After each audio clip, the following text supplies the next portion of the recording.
In today's Reaction Act video, we're checking out the funniest kid test answers on the internet. Starting off with this one. We got this where it says, what are 3 things you want to do in the future? Well, that's pretty easy. Number 1, get a girlfriend. I know the feels, bro. I know the feels. Number 2, he has kiss her. Oh, he's getting really ambitious here. And number 3, rule the world. Heck yeah. Wait, is he gonna rule the world with the girlfriend? So he'll be the king of the world with his new queen, or just by himself?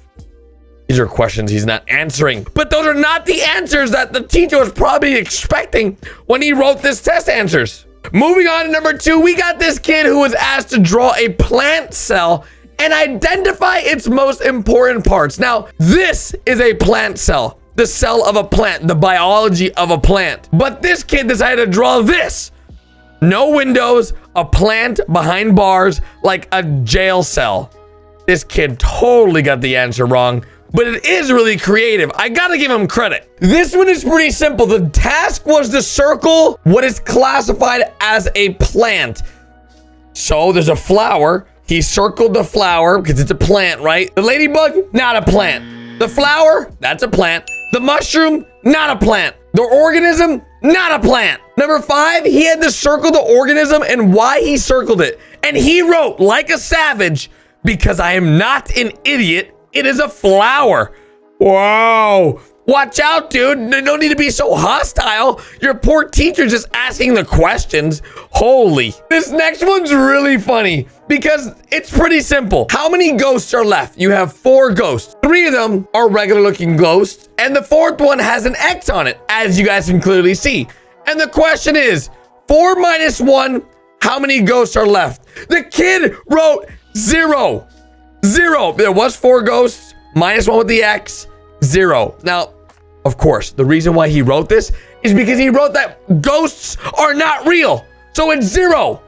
Which, dudes, honestly, I don't know if I believe in ghosts, but this kid's onto something. Gotta say, he's thinking outside the box. The teacher better give him credit. I always struggled with math as a kid, and this question is the difference between 180 and 158 is blank. Now, the job for this kid was to figure out what is 180 minus 158 and how much is in between. And of course, the answer is 22. He got the right answer. But here's the question. Explain how you found the answer to problem 4. So the teacher wants to know, how did he get 22 from 180 and 158? And of course, he wrote math, which, like a savage, the teacher was looking for subtraction or, how he got there, but instead he just wrote math, which is honestly still the right answer. Speaking of right answers, this one is great because this one's all about filling the solutions. You're at the playground. The problem is you fell on the playground and you scratched your knee. What is the solution?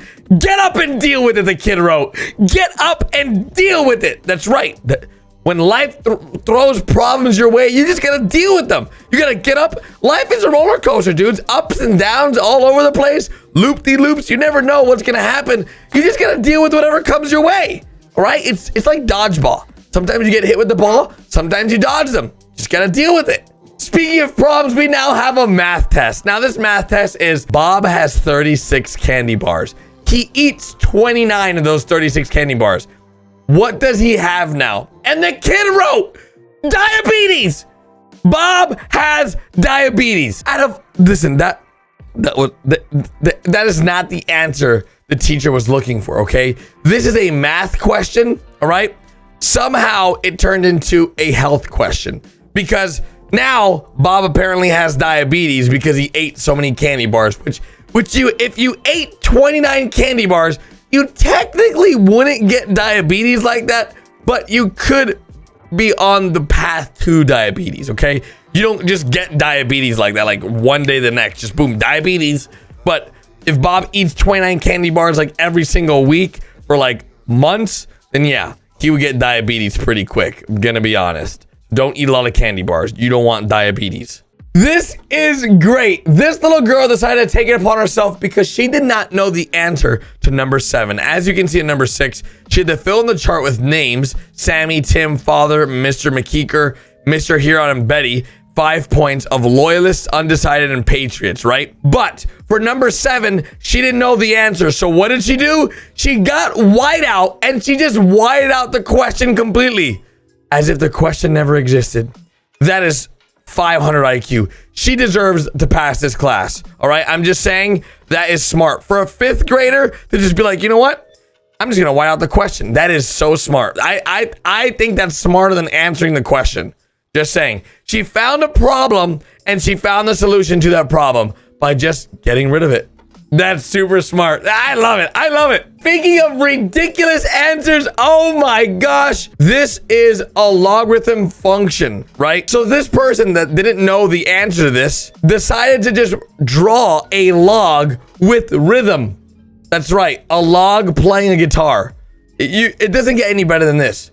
Literally does not get any better than this. I love the fact that instead of writing the right answer, they just drew a log with rhythm. That's great. I appreciate it. And you know what's cool? The teacher gave the person 1 extra point for the log with rhythm. Like, that is awesome. That is a good teacher. I approve of cool teachers. The little kid was given a task here. Square, square, circle, circle, circle. Draw a picture using only 3 squares, 2 triangles, and 1 circle. And you know what the kid drew? This thing. And when the teacher asked, what did you make? He wrote, I made a blob. I don't even know what it is. And technically, hey, he did it right. He drew 3 squares, 2 triangles, and 1 circle. That's all in there right there. He did what was asked, but he didn't really have to necessarily draw anything special. And it's probably really hard to draw something super specific to those brain teaser questions. Like, well, I don't even know what I would draw, and I'm old. The question is, what is the best estimate for the length of a football? Now, if you guys don't know, there's 12 inches in a foot. The answers are 1 foot, 4 feet, 5 feet, 8 feet.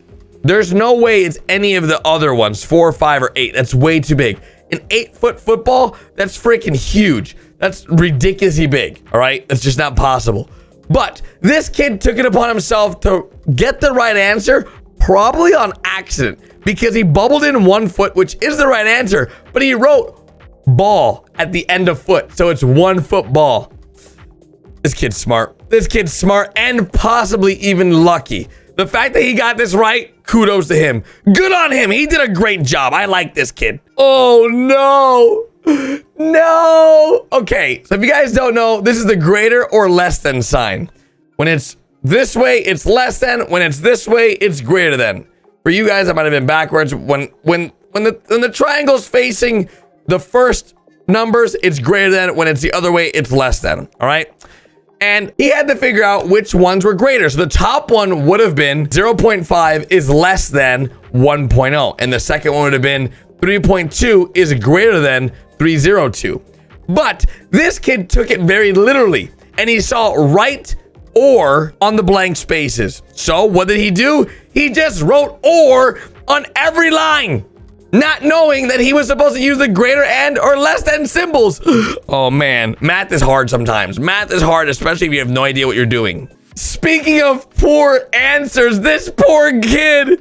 Okay, so I guess Judy decided to write ugly for the boy. This boy is ugly. The answers were sad, glad, but she made her own answer and put ugly for this boy.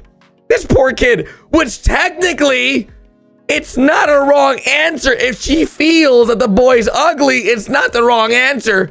But you can't write your own answer, apparently, and the teacher got upset about it. The boy is ugly. This poor boy. He is pretty weird looking, though. He looks sort of like a wooden statue. If you guys don't know the song, I Like to Move It, Move It, very, very popular with King Julian as well. The student was asked to write in words like jump or dive, like I like to jump, I like to drive, I like to dive, I like to float, I like to swim, I like to do all those things. Instead, the kid wrote, I like to move it, move it, I like to move it, move it, I like to move it, move it, and I like to move it on all the lines. Listen. Technically, it's not the wrong answers, okay? It's just not the right answers. It's not wrong, but it's not right. It's not right or wrong. It's just there was other answers that they wanted to see. The last one we have is pretty simple. Briefly explain what hard water is. And they wrote ice. They literally wrote ice. Hard water is ice, which isn't the right answer, but hey, it sort of works. Hard water is ice because it's frozen. Frozen water is ice and it's hard.